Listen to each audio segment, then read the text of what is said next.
Welcome back to my channel. This is Nikki of Nikki's Homemade Crafts. In order to crochet the basketball, you're going to need some worsted braided yarn. I'm using Premier's anti-pilling yarn, and I'm also using Mini Keychain's #2 yarn. The worsted braided yarn is for the ball itself, and the Mini Keychain's is for the lines that are going to be sewn on at the end to make the orange ball turn into a basketball. Orange can sometimes be hard to see on camera, so I'm going to show you how to crochet this ball in yellow to make it easier for you to see the stitches. I'm also using a 3mm hook, a tapestry needle, and a pair of scissors, plus some polyfill or stuffing. So let's get started. Start with a magic ring and pull up a loop. Then put your ring finger into your loop because it makes it much easier to hold your magic ring in place. You can totally also do this in the alternative way if you like. That would be a chain of 2 and place all the stitches in a chain of 1 in the first chain, and then just close up the hole that way. I'm going to use the regular magic ring and then make a chain of 1. It does not count as a stitch. I'm using a 3mm hook. You can totally go down to a 2.5mm hook if you want it even tighter. I will make tight stitches because I don't want any of the polyfill to come out, and I want the ball to be nice and sturdy. We're going to add 6 single crochets to the ring. Then close up the ring. Use a stitch marker. I like to use my yarn end as a stitch marker, so I'll just fold it over and leave it right there. Now in round 2, you're going to crochet 2 single crochets per stitch. So that's an increase in every stitch. You will end up with 12 single crochets all the way around. Now move up your stitch marker and crochet 1 single crochet in the first stitch and then 2 single crochets in the following stitch. Keep your tension tight. As I said, we want the ball to be nice and tight so there's no polyfill pulling through any of the gaps. By the way, you can totally use yarn under instead of yarn over to make your stitches tighter. So this is yarn over, right? The yarn is over the hook, as you can see right there. And then yarn under is the opposite direction, where it's underneath the hook. So you can see it's laying underneath. So either way works. Move up your stitch marker and then crochet 1 single crochet in the first 2 stitches, and then the following one is an increase, so that means 2 single crochets in the same stitch. Now do this all the way around. Move up your stitch marker, and now you're going to crochet for 5 rounds 1 single crochet per stitch. Once you've done your 5 rounds, it's time to do decreases. So you're going to start with 1 single crochet in the next 2 stitches.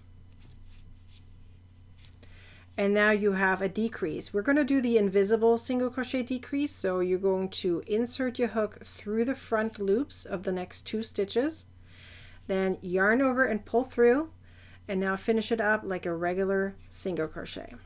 Now you're going to repeat that all the way around. So 1 single crochet in the next 2 stitches, and then an invisible single crochet decrease over the next 2 stitches.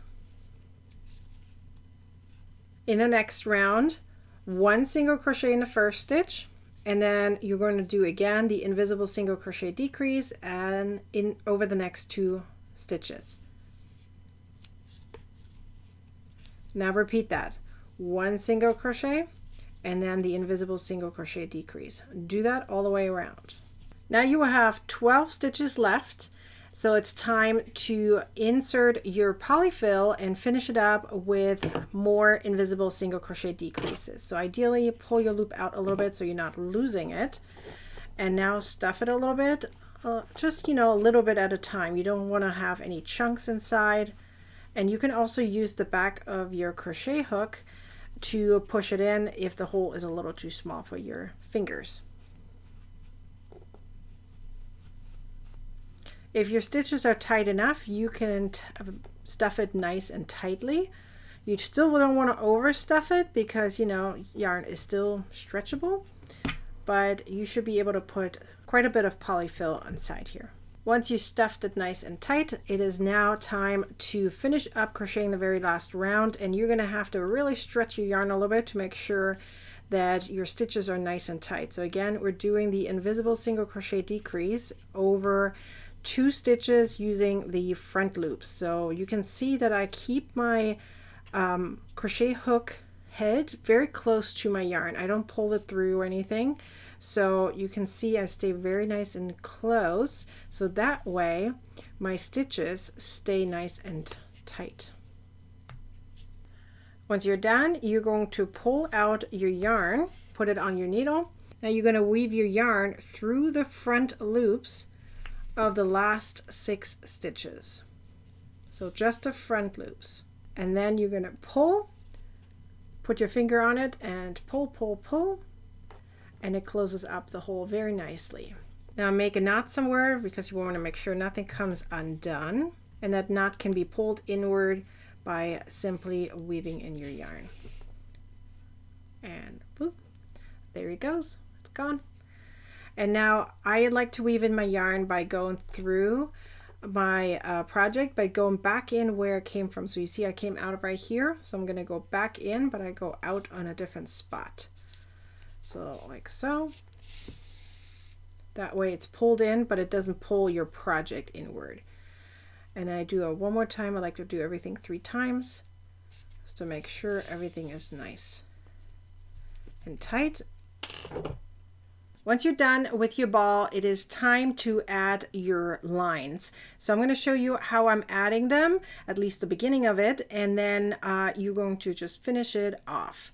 So you need to make first your lines all the way around. So think of it as like lines from a globe. So the very first line is going to be all the way around this direction, and the second one is going to be all the way around this direction. Keep in mind, if you did what I did is continuous rounds, make sure you're not following this line exactly because it's in a spiral. So you're going to be a little off. So make sure that you're staying in line. Once you're done with that, it is time to add the kind of like oval shape lines on the side on each side of the ball. So let's get started with the straight one. So look at your poles. They should be poles and should be opposite from each other. So you're either going to start at one pole or kind of like in the center of it. Either one is fine. I'm just going to start here at a pole. So I'm going to insert my needle like so and pull through. Then what you're going to do is, again, once you pulled it through, you're going to go back in here and then go back out just a little further. So the lines back here that you made, that can help you guide you to make sure you're straight, because your needle should be straight. So it should not be super hard to stay in straight lines. So you can see this is going to be straight. Then pull it through. You can adjust your lines, just your yarn just a little bit over if you feel like it moved, because you know the holes are bigger than the yarn, so it can move a little bit. And now you just keep on going and sew your line on just like a basketball looks like.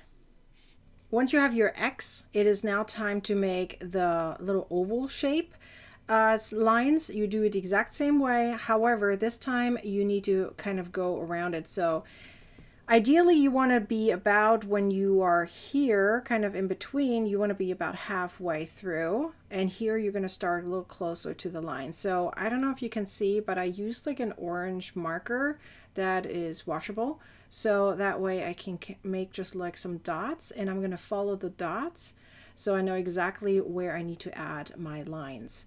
So I need to finish one more over here, so I'm going to go over here where my first little dot is. That finishes up that line. And now I'm just going to do the running stitch like before, but this time in like an oval shape on this side and on this side. And then I just weave in my ends. And once you're done, it's going to look like this. And you have your basketball. Now you just have to add your little keychain on the top and you're good to go to use it for your keys. In order to attach your key ring to your ball, you're going to need some jewelry pliers. I'm using this type of set. It's already plied open, that little ring.